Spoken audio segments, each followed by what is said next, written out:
in how it's actually affected everybody.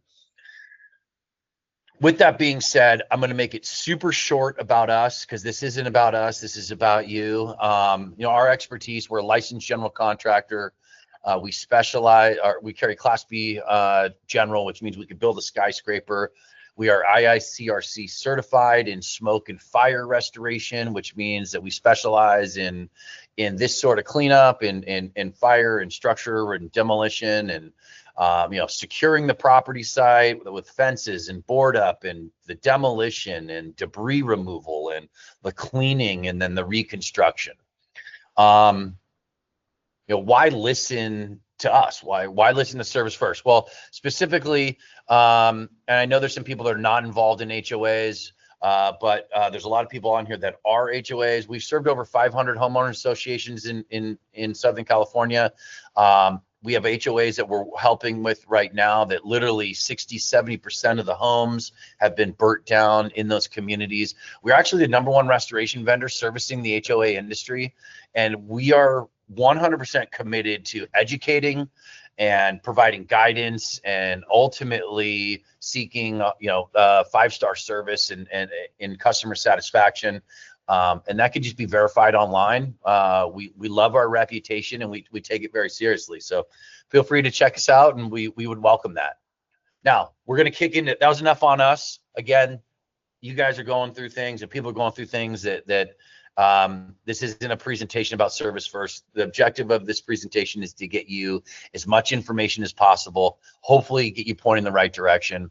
We're going to start off with FEMA assistance, right? There's a lot of discussion, a lot of questions coming our way about FEMA assistance. There is the opportunity for FEMA assistance. That FEMA assistance can help with housing, can help with rentals, can help with repairs, personal property, hazardous mitigation, removal of materials. All of that is possible. The number that we're currently hearing, that the maximum allowance is up to $42,500. And oftentimes that doesn't need to be repaid. Situations where it may need to be repaid would be, for example, if let's say there's debris cleanup, or there's an expense that your insurance policy would pick up, but FEMA had picked up that payment first, right? They had assisted with that first. They're going to want to be reimbursed by the funds that will be paid out by your insurance policy. And so, for example, if you're getting assisted with housing, but then ultimately your insurance policy has additional living expenses, they may want to be reimbursed for those expenses. We strongly recommend, right? FEMA's not just going out there and writing checks. You have to apply. There's 3 ways to apply. One is to call the toll-free number on the screen, the 1-800-621-FEMA. The other is it's a super easy process online, disasterassistance.gov. And then there's locations throughout Los Angeles where you can actually go and fill out the paperwork in person. But really want to get that FEMA assistance, get that application in. Okay. FEMA assistance may be a possibility. The next step you want to do is filing an insurance claim. You want to get that process started immediately. Make sure to call your insurance carrier, file an insurance claim. That's going to be the first step in the process. The second thing you want to do is you want to track down a copy of your insurance declaration page. That is the outline of all of the coverages and policy limits that are tied to your insurance policy. You can get that online. Now, so much of this stuff is online, like on your smartphone. Log into the website, download it. You can contact your insurance agent or broker, right? They can get a copy of it, but that's going to outline how much you have for coverages under different aspects of your policy. Now, when filing an insurance claim, you can get up to 1/3 of your personal property limit advanced to you. Okay, so for example, just use easy numbers. If you had $100,000 of personal property, you can get a check advanced to you, almost no questions asked, for up to 1/3, so that'd be $33,000 a check advance right away. Want to make sure to get that process started. You know, the insurance carriers are bringing people in from out of state. The insurance industry, it's hard for them to provide the customer service, etc., on events that are of this magnitude. So you want to get in line quickly, right? And you want to get that insurance claim filed, get the copy of your insurance declaration page, and you want to put that request in for 1/3 of your personal property limit to your insurance adjuster. All right. A lot of vultures come out, and when there's losses like this, you got to be careful. Property owner and people that are involved. One of the things that you're going to get a ton of inquiries about, calls, they're going to be canvassing the streets, are public adjusters. There are good things and bad things about public adjusters. I actually had a fire in a fourplex. I was not being properly compensated by the insurance company. I had to hire a public adjuster to help fight on my behalf. And it worked in that situation. Now, here are the pros. They really fight for the maximum claim dollars and coverage for you, right? They also handle a lot of the communication, or almost all the communication, with the insurance carrier. You sign an agreement with them and basically sign your rights over to that public adjuster. Now, what you're signing over is the rights to typically about 20% of the claim.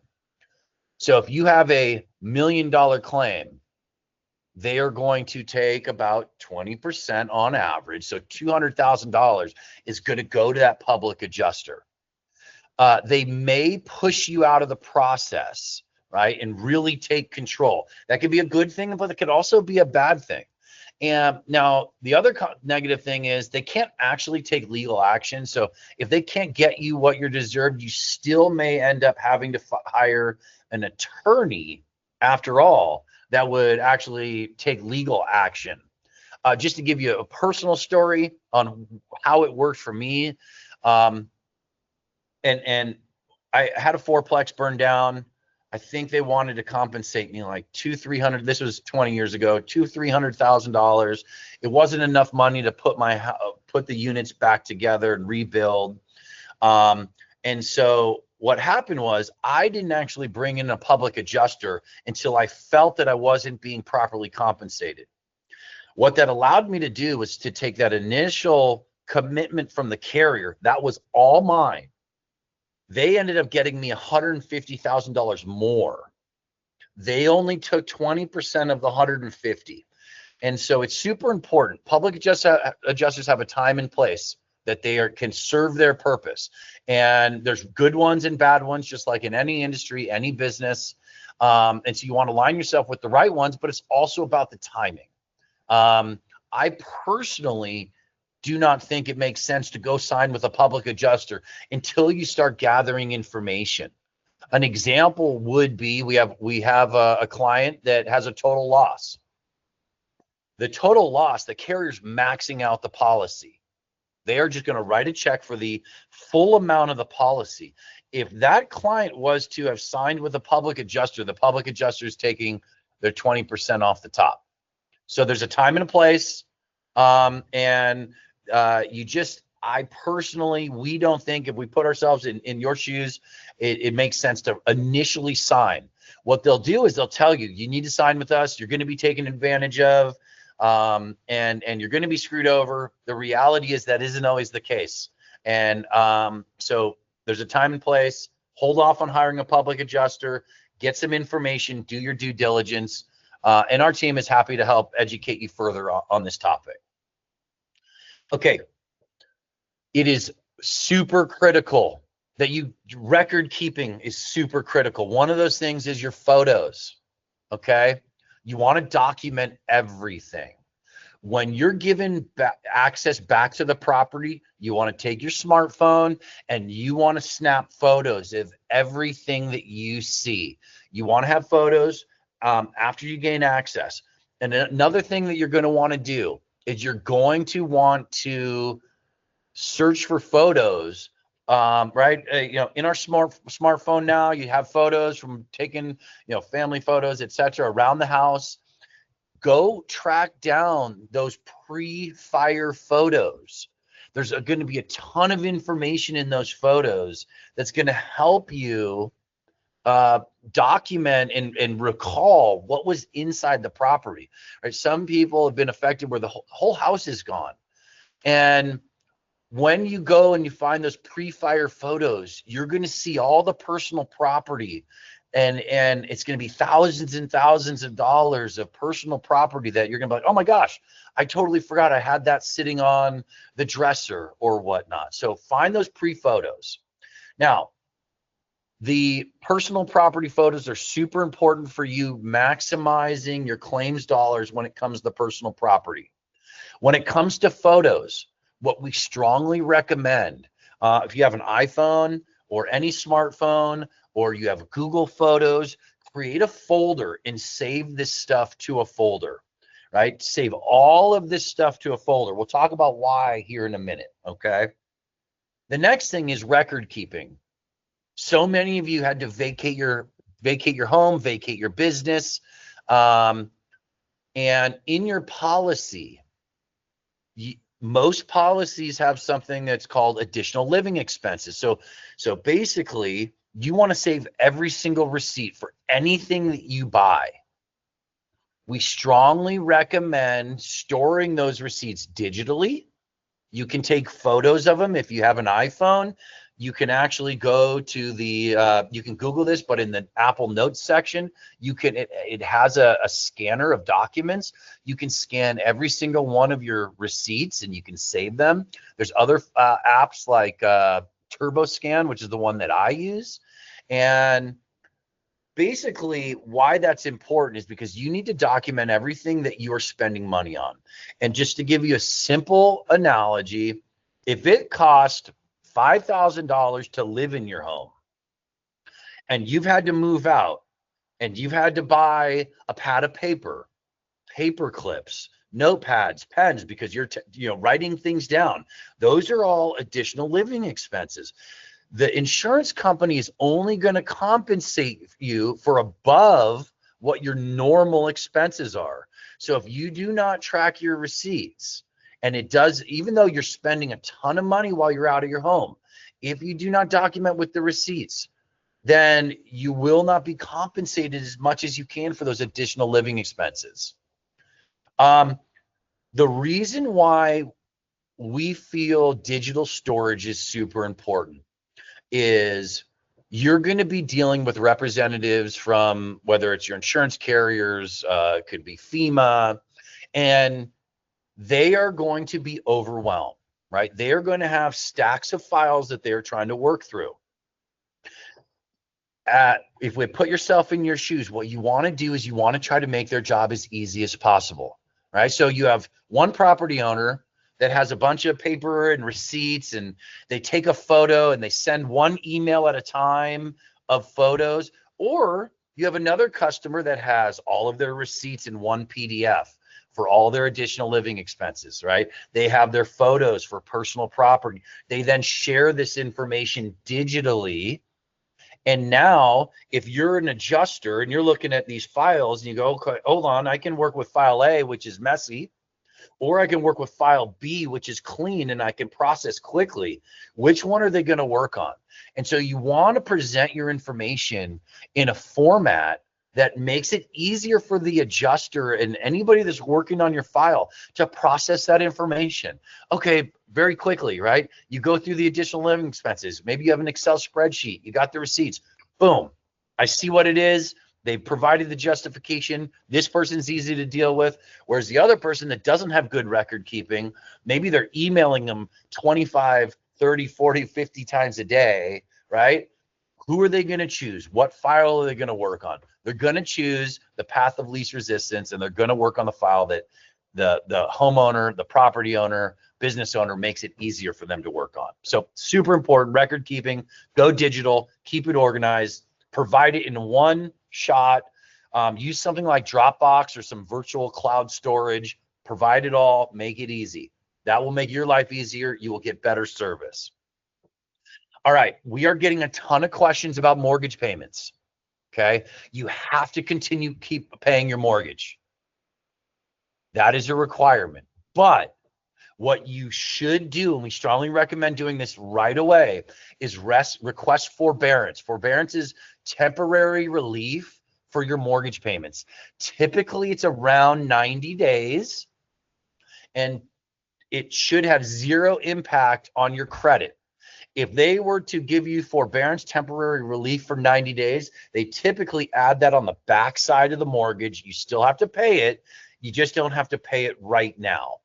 We are hearing talk from the mortgage companies that some of these companies are proactively saying that they're going to be doing this. But I recommend get on the phone, Google, if you're with Bank of America, forbearance, relief, submission, get your requests in right away. Additionally, if you have insurance, the mortgage company is going to need to be involved in the process. So you're going to want to start communicating with them that hey, there's been an issue, we have a claim going, and they will be part of the process as part of the restoration process. But seek temporary relief right away. The faster you get in line, the faster you're going to get processed, the faster you're going to have certainty around that relief. Okay, a ton of questions are coming our way about property contamination. Property contamination is definitely a huge concern.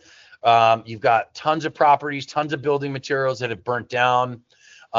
You have your asbestos and potentially lead-based paint. You also have other contaminants like metals and plastics, etc. All of those can be hazardous. And then on top of that, you have the ash and soot, which also can be hazardous. Proper testing of these materials is super important. There's environmental testing companies. If you were to work with a company like us, we help facilitate and coordinate all that. But they go in, they test, find out what contaminants are in there, make sure that the debris and the property is remediated and disposed of properly. Okay, super important to make sure that that happens. Okay, so a very, very quick and simple fire restoration process. One, get your claims filed. That's your insurance and FEMA. Get that started. Also talk about getting the mortgage. Ask for forbearance if you have a mortgage. Number two, get the environmental testing completed. There is talk that the city of the county of Los Angeles is doing some of this. Each circumstance is going to be different. Your situation that you're specifically in is going to be different than your friend down the street. The environmental testing, you're going to want to test for asbestos on all properties. Lead is 1978 and older. And then the environmental testing company could be testing for metals and other contaminants. One of the other steps in the process, which should be signed off pretty easily for most insurance carriers, is cause and origin. We're getting word on our side that it's going to be a very simple process. Cause and origin. Let's just say you had a typical fire that in a one-off fire in your home. It started in your garage. The insurance company wants to know how did this fire start, because they might want to seek to get funds back from the manufacturer of the fridge that caught on fire. In this situation, cause and origin is straightforward, and that should be a very simple process. And then you can begin the restoration process. And that really requires a customized plan. We're going to get into that, about a customized plan for you, for your situation, FEMA, your insurance company, your property, what was actually damaged. It's going to be a customized plan to you. Let's talk about total loss restoration. Okay, so the property basically has been totally destructed, and it's going to be considered a total loss. The first step you want to do is secure the site. California is very litigious. If somebody walks onto your property and you have somebody that's trying to take things from your home, let's say they're trying to break into the community, they're trying to take things from your home, they get injured, you can be personally liable. So step number one is secure the site. That could include fencing around the site, maybe part of the structure's up. windows are broken, etc. Maybe part of the building's burned down. That could be boarding up that section so people cannot enter the property. Number one, there are going to be circumstances where, in addition to that, security might be required. We've had fires where the insurance company has put, well, they didn't put it, it was hired, ultimately reimbursed by the insurance company. Just for that clarity, the insurance company doesn't hire anyone.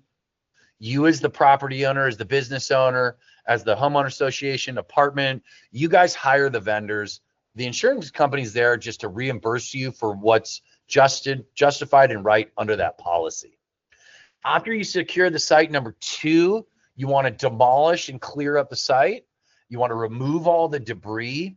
On a total loss, you're typically going to take the structure down to the foundation, and then you're going to take the hardscape and softscape down to the dirt.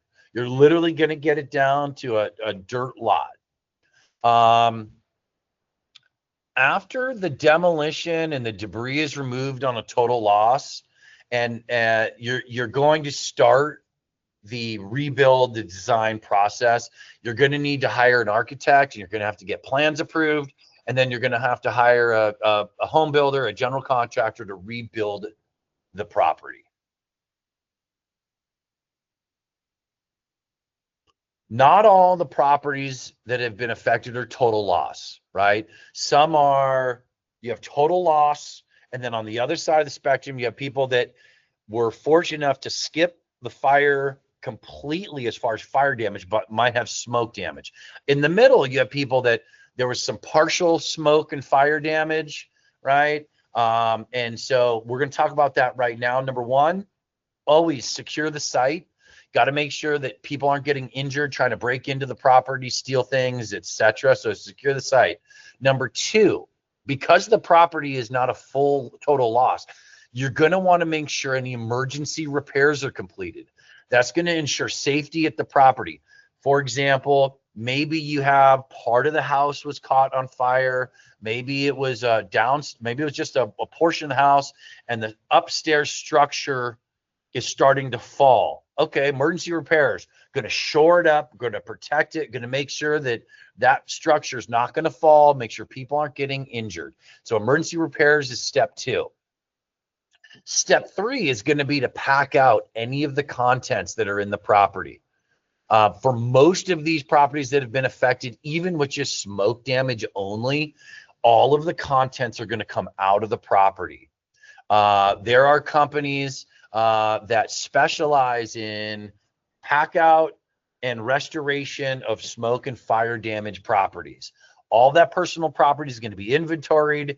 It's going to be packed appropriately. It's going to be cleaned appropriately. It's going to be taken off site. It's going to be stored while the cleanup work is being done, so it can be brought into the home and after the home is cleaned and repaired. After you get the pack out, any of your demolition is going to be completed for the building materials that are unrepairable.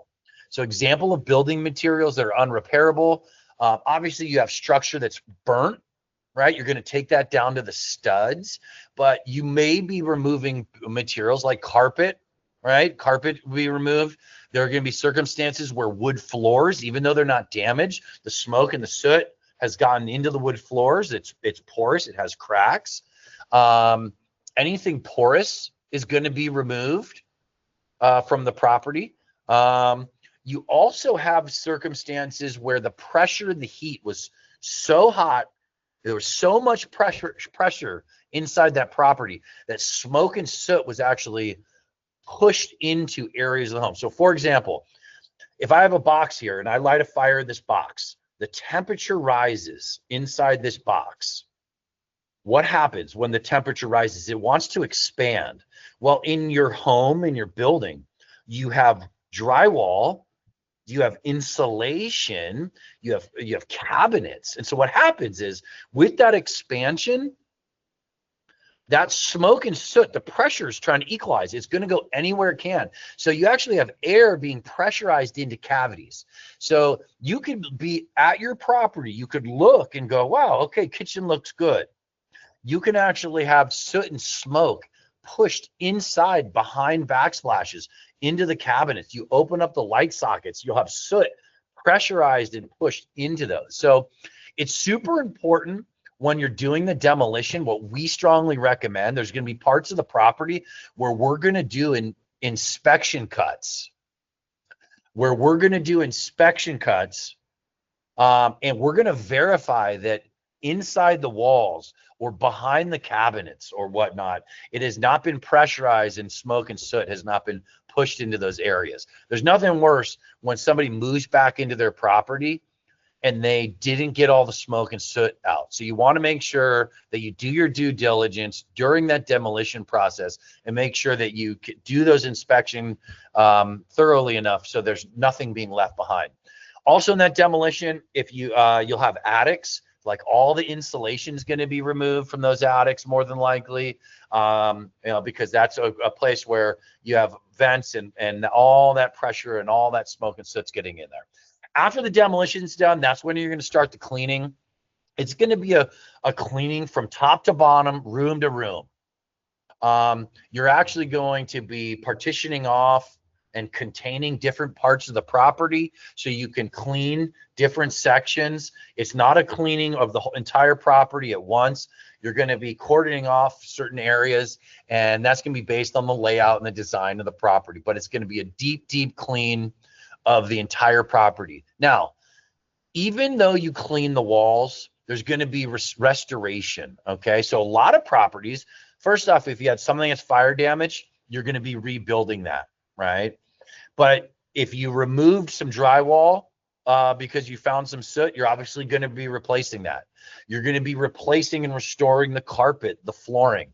But the one thing people don't think about is actually many times these properties are going to get a full paint job on the inside with an odor blocking primer and paint that's going to be painting all of the walls inside the property.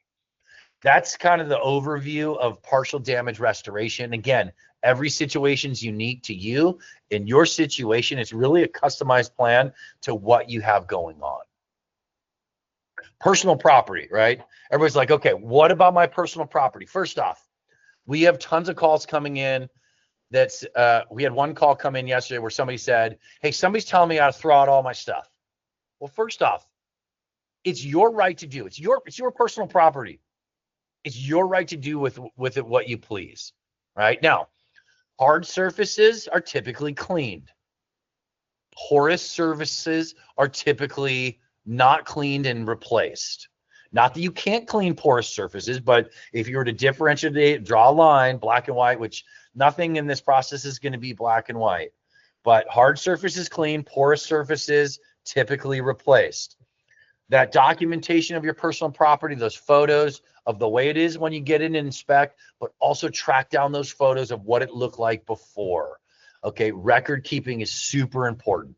But you get to choose what you want to keep. If you had a family heirloom, you had a chair that was a very, very important chair to your family, had porous material. If it had some asbestos fibers, it's your right to keep it.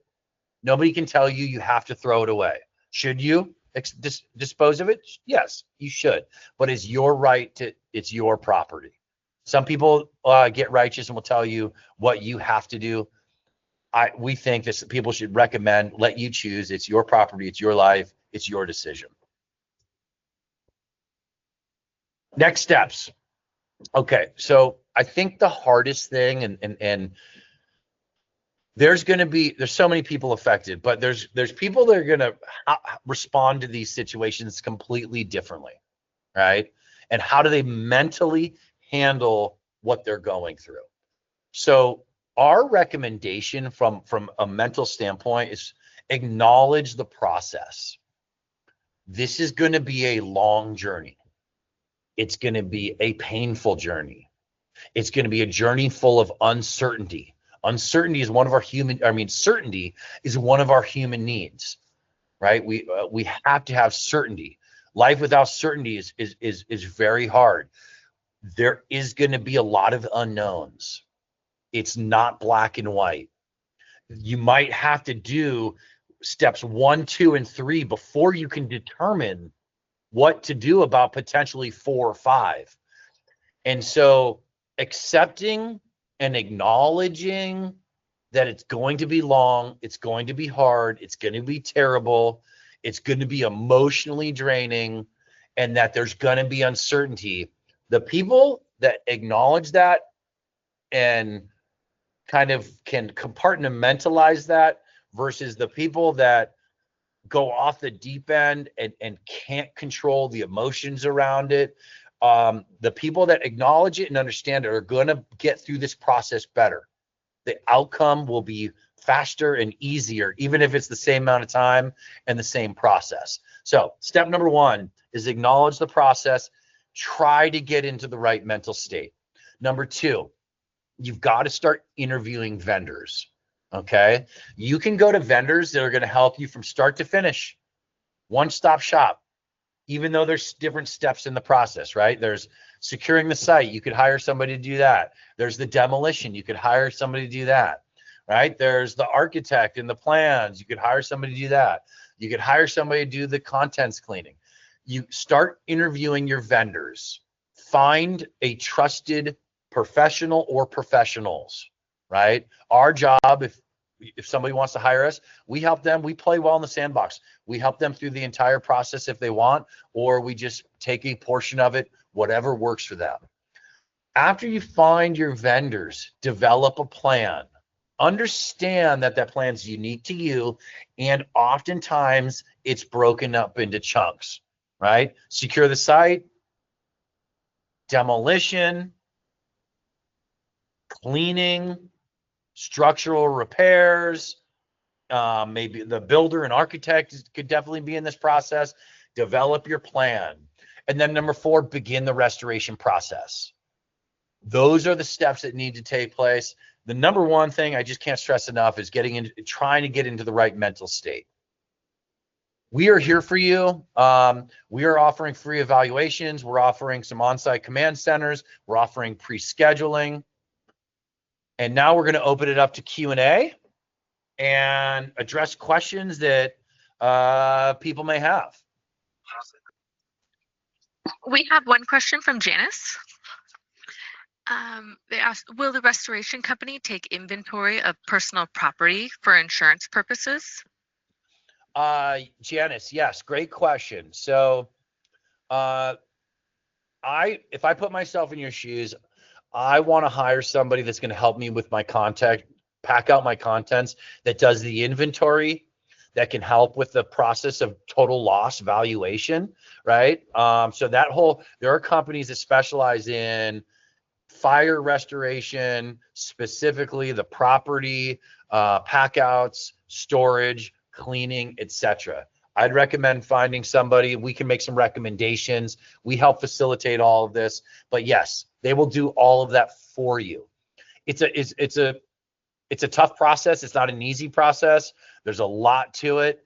There's a lot of personal property that people just don't think of and don't remember. And so it's gonna, a lot of involvement in working with the person that's doing the pack out. And that's why it's so crucial to have those photos and go find those photos that you took from a birthday party that has something in the background that sparks a memory, right? That's super important. Great question.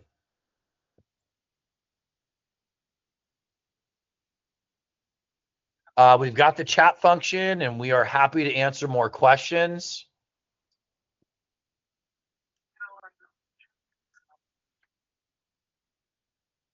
One of the questions we get a lot of is California Fair Plan and how's that work, and what's the process on that. And it sounds like the California Fair Plan is not helping people with the fire cleaning process. We have a client that called us that there's no structural damage. Their house is okay, but there's a lot of smoke and soot and ash. And it sounds like that they are not going to have coverage for the cleanup portion. It would be the structural damage.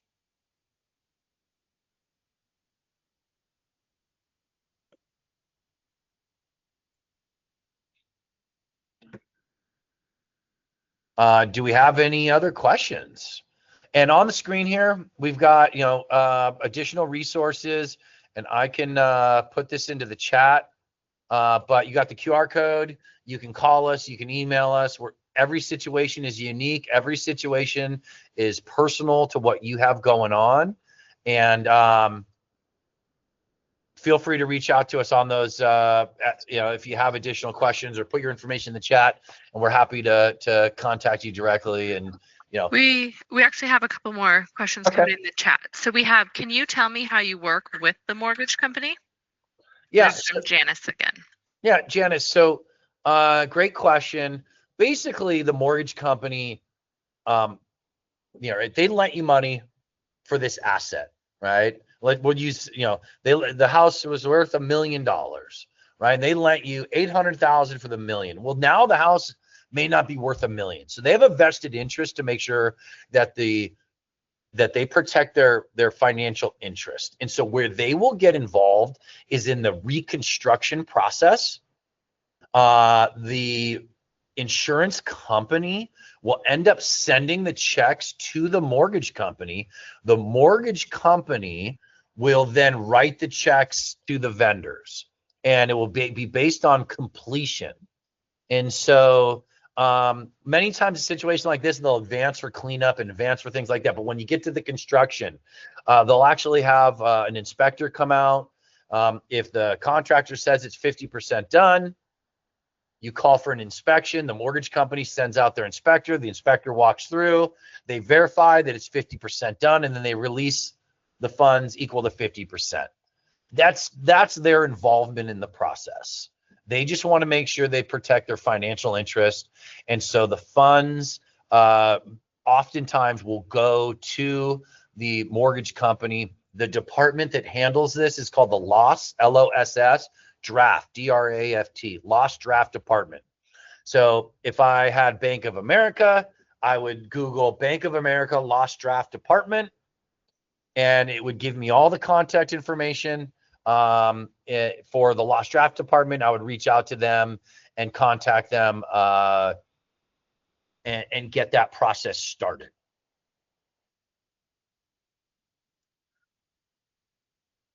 Great question. Great. And we have another one from Danielle. Do you recommend obtaining proposals for an emergency loss? Some companies in the restoration field can be very pricey. How do you prevent price gouging? I apologize. Could you restate that, Holly? Oh, yeah. Says, do you recommend obtaining proposals for an emergency loss? Some companies in the restoration field can be very pricey. How do you prevent price gouging? Okay, so if you have an insurance claim open, the insurance carrier and the insurance industry really sets the pricing. They use a software called Xactimate. When you have these sorts of losses, there oftentimes is a lot of leniency with the insurance carrier and the pricing. So, for example, the insurance carriers under insurance claim have different levels of adjusters. So when you're dealing with a total loss or these circumstances, hundreds of thousands of dollars, you are going to be assigned a very seasoned adjuster. They very rarely put a rookie in a situation dealing with these sorts of fires. When you've got I use the word small, but $25,000 and under, they could take somebody that's right out of college, put them through a course, call them an adjuster, and now they're working on your claim. Usually when you're dealing with these circumstances, you're dealing with people that are very seasoned, also, which is good for you. And then also you're going to be dealing with independent adjusters. As a vendor, we love independent adjusters, right? And independent adjusters want to get in, make the right decision, hopefully once, and get you a check.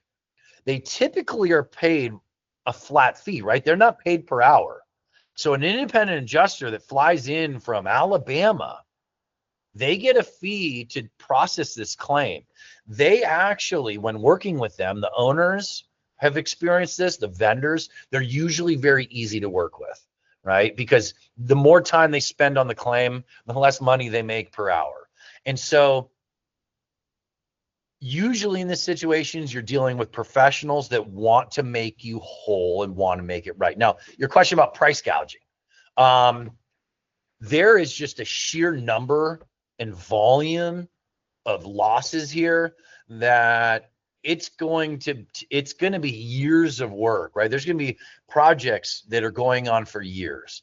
I think you know, as far as how do you protect yourself? Well, if you deal with the insurance company, your adjuster's not going to pay something that they deem as price gouging, number one. So if you're working with an insurance company, that would not be my primary concern. Now, if you're paying out of pocket, you're just gonna, might want to get multiple bids, right, to make sure that you're not experiencing price gouging. And so that's my recommendation. We can talk about your specific circumstance. Happy to connect with you about that, about your specific circumstance, because it is unique to you, and happy to do that. While Holly's checking to see if there's any other questions, we are here to help. For us, as I started off, we're here to guide you, hopefully point you in the right direction. Whether you hire us or not, use this as a resource. Obviously, we'd love to work with some of you if it made sense, but we're here to help you. We're here to help get you pointed in the right direction. If you have a question, save this information on the screen. Feel free to reach out. My cell phone number, Holly, if you could put it in the chat, 949-610-9251. If you have a question, no question's a dumb question, reach out. We're here to help guide you. We'll be honest and straightforward with our information. We like to put ourselves in your shoes and come from your perspective. So we're here to help guide any way possible. Any other questions? We do have another question, but also, can I just confirm again your phone number at 949-610-9251? Yeah, that is correct. Okay, great. Putting it in the chat now. And we also had a follow-up question from Danielle. Does the cost estimate provided by Xactimate vary by zip code? It does. Every zip code, so the Xactimate software, it's updated monthly by zip code. And so pricing in San Diego can be different than pricing in Los Angeles. And so that is 100% accurate. And great question.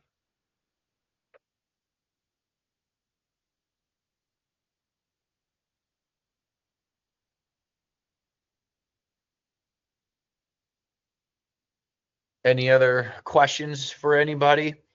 While Holly's monitoring the chat, I just want to say thank you. If additional questions come up, we are here for you. Hopefully this was informational. Just to summarize, apply for the FEMA assistance, get your claim filed, ask for 1/3 of your personal property, contact the lost draft department, ask for a forbearance from your mortgage company, try to get some relief there. And then when you get back into the property, there's still communities that still do not have access. Start photo documenting, save your receipts, make it easy to work with the people. All right. They are going, just like you're overwhelmed, they're going to be overwhelmed. They're going to have too many people to call back in a day. Make their life easy, make them want to call you back. Keep your stuff organized, and that's just that will make it a much easier process for you. And then ultimately find trusted vendors, depending on your circumstance. Secure the property. Like, what could you do right now? One of the things you're gonna want to be thinking about as soon as you get back in is secure the property. Do not wait on that. Number 2 is debris removal, right? And with debris removal comes the environmental testing. Those two things you want to get right on top of right away, get that process started.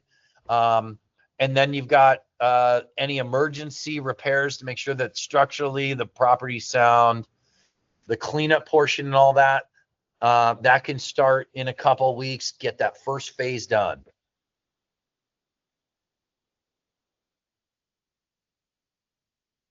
Want to say thank you. If you have any additional questions, feel free to call us, email us, go online.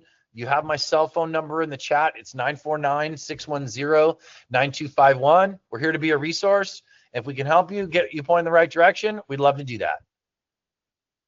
Thank you, and we appreciate everybody. Good luck with what you're going through.